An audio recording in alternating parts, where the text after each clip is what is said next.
Let me tell you. There's a strange part of human nature we rarely admit to.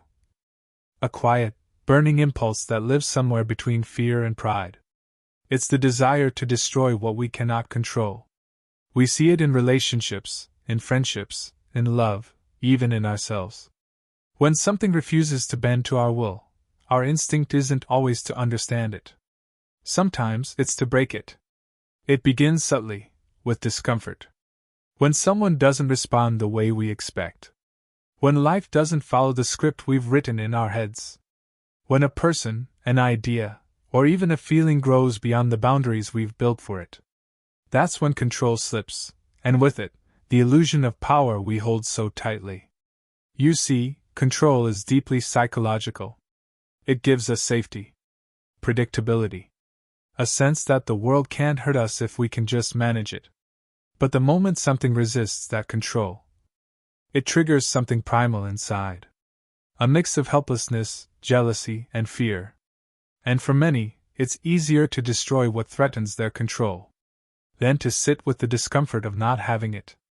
In love, this often looks like sabotage. When someone starts pulling away, we might push harder. When they stop being who we need them to be, we might start finding flaws, starting fights, testing limits. Not because we want to lose them, but because losing control feels like losing ourselves. We would rather watch something crumble on our terms than face the uncertainty of it leaving on its own. Psychologists call this reactance.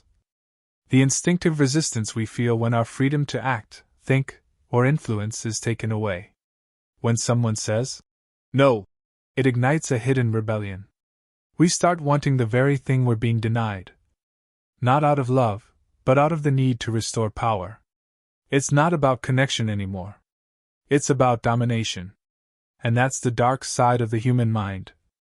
We confuse control with love, and destruction with strength. When we can't shape something into what we want, we often decide it's easier to tear it down. We stop seeing the person or situation clearly. We only see what we can't command. And that helplessness breeds resentment. Think about how often people ruin what they once adored. They mock the things that once inspired them. They belittle people who once made them feel small in the best way. Because deep down, it hurts to love something that doesn't need you. It hurts to care for someone whose life doesn't revolve around your validation. And so, rather than admit we feel powerless, we convince ourselves that it, or they, were never that great to begin with. It's a defense mechanism, ego's way of surviving loss. Because the truth is, we don't destroy because we hate. We destroy because we fear irrelevance. We fear being left behind, unseen, unchosen. Control gives us the illusion that we matter. That we are the cause, the center, the reason things happen. So when something exists beautifully outside that sphere, our ego panics. That's why jealousy feels so violent. It's not just envy, it's grief for the power we don't have. The power to be someone's only choice. To dictate how we're perceived. To decide what stays and what goes. When we can't do that, the impulse to destroy rises. Not always outwardly, sometimes inwardly. We self-sabotage. We withdraw. We make choices that hurt us. Just to feel in control of the pain. You might notice it in small moments. When you stop trying because success feels too unpredictable. When you ruin something good because you don't trust it to last. When you shut down emotionally because vulnerability feels like surrender. That's the same psychology at work, the need to control what we feel by limiting how deeply we feel it. At its root, the desire to destroy what can't be controlled isn't about anger, it's about fear. Fear of uncertainty. Fear of rejection. Fear of powerlessness. Because being powerless threatens the foundation of our identity. It makes us question, if I'm not in control, who am I? Sometimes this shows up as perfectionism. The obsession with order, with knowing outcomes before they happen. And when perfection breaks, when life disobeys us, we'd rather burn it down and start over than sit in the chaos of imperfection. It's why some people destroy relationships the moment they start feeling real. Real means unpredictable. Real means vulnerable. And to someone ruled by fear of losing control, that's unbearable. But here's the irony. Control is always an illusion. We never really possess it, we just borrow it, briefly. And the harder we cling, the more fragile we become. Because control is rooted in scarcity. The belief that if we don't hold on tightly, we'll lose everything. But life doesn't obey force. It unfolds. So much of our pain comes from trying to dominate things meant to be experienced. People. Feelings. Time. Even ourselves. We try to structure our emotions. To predict affection. To choreograph love. And when life refuses to follow our design, we punish it. We say things we don't mean. We pull away. We try to teach it a lesson, not realizing we're only teaching ourselves how to grieve prematurely. Sometimes this psychology takes a quieter form. You might not lash out, you might internalize it. You might turn that uncontrollable thing into self-blame. If I can't make this work, I must be the problem. And so, you destroy yourself instead. You retreat. You shrink. You become the one thing you can control, your own isolation. That's what happens when control becomes identity. When worth is tied to dominance.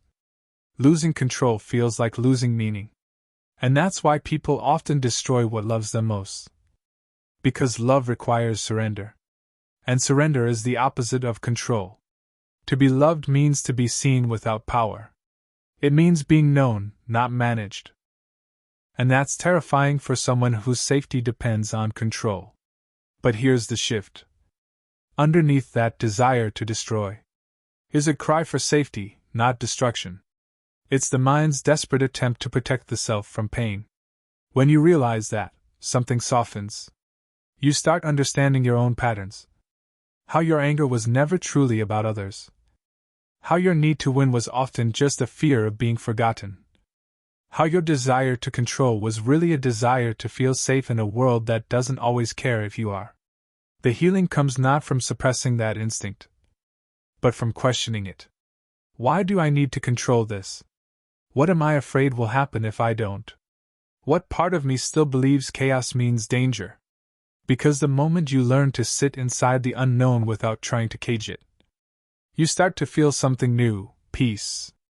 Not the peace that comes from control, but the peace that comes from trust. There's freedom in allowing life to exist without your permission.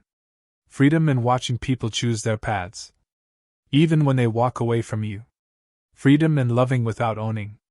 Because the truth is, nothing you love was ever meant to be controlled. Not people. Not moments. Not even yourself. Control keeps you safe. Surrender keeps you human. And maybe the real strength lies not in destroying what can't be controlled, but in loving it anyway. Loving the uncertainty. Loving the change. Loving the part of you that still trembles when things don't go your way. And forgiving it.